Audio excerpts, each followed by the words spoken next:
We're told that two basketball teams recorded the number of points they scored in each game during a season. The results are shown in the dot plots, and they say each dot represents the number of points scored in a game. So, for example, it looks like the Panthers had one game where they scored 54 points, two where they scored 55, four where they scored 56, and then we could do the same type of analysis for the Bulldogs. So they're asking us which statement is true about the two teams' points per game. Pause this video, have a go at this before we do it together. All right, let's look at them one by one. The Bulldogs had a higher mean than the Panthers.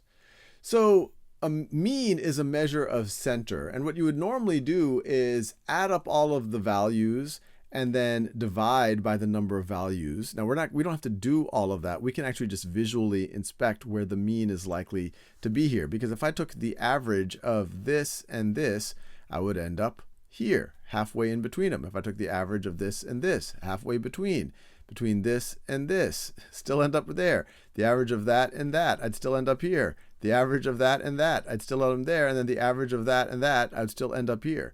So we know that our mean right over here, average is, when people say it in everyday language, they're usually talking about the mean. We have a mean here of 54, And by that same logic, we have a mean here of 50. That's the mean for the Bulldogs. So the Bulldogs definitely did not have a higher mean than the Panthers. They had a lower mean. The Bulldogs were more consistent than the Panthers. Consistency would mean you're scoring close to the center, maybe close to the mean every time.